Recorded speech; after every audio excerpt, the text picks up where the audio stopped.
plusieurs années, nous pressentions la demande sociétale qui voulait que nous produisions avec un impact environnemental plus faible. Donc depuis 15 à 20 ans, nous avons réfléchi, nous nous sommes posé des questions sur les conséquences de nos actes, ce qui a abouti à des changements importants au niveau culturel, d'une part dans le travail des sols, puisque l'ensemble de nos vignobles et de nos vergers sont enherbés de façon naturelle. D'autre part, il y a déjà plus de 20 ans, et ça doit faire 25 ans, que nous avons adopté la confusion sexuelle sur pêche, de façon à réduire les insecticides également.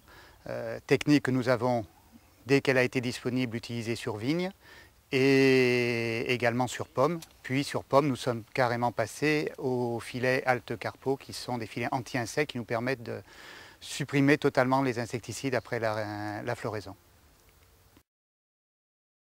Ce type d'approche sur le vignoble, en particulier l'enherbement, a eu des conséquences dans les premiers temps de réduction des quantités produites. Ces dernières années, avec le changement de la législation, l'autorisation de l'irrigation du vignoble, on aboutit à des résultats qui sont équivalents désormais à un vignoble non enherbé. L'intérêt, c'est essentiellement la réduction des interventions de protection des cultures, étant donné que pour un agriculteur, c'est jamais très agréable de monter sur un tracteur pour pulvériser des produits. Là, on atteint vraiment des niveaux très faibles d'intervention. Sur vigne, l'impact est très intéressant au niveau qualitatif parce que la chenille qui nous pose des problèmes et qui est confusée en l'occurrence a un cycle très tardif.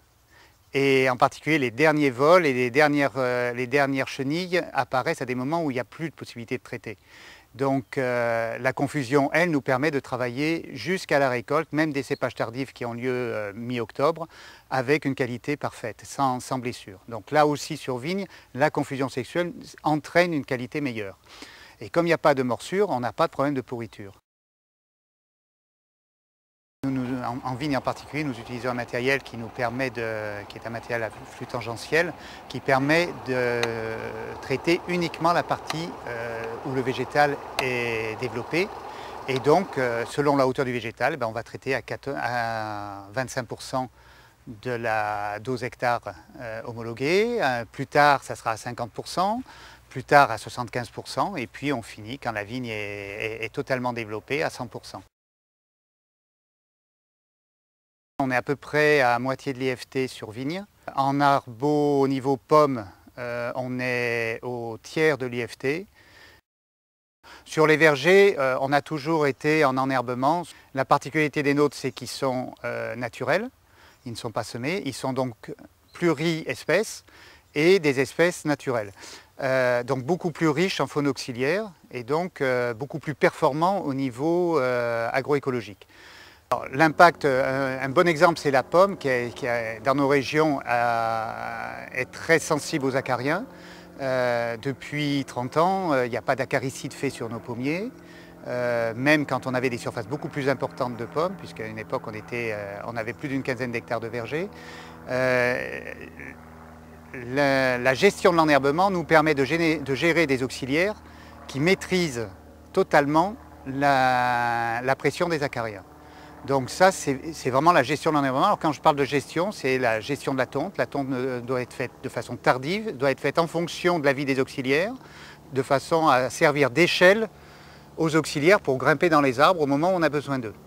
Également, ça permet une vie importante dans cet enherbement. On a vu revenir les alouettes, on a vu revenir l'outarde canepétière, on a vu revenir toute une série d'oiseaux qui sont liés justement à ces prairies rases, en fait, riches en insectes.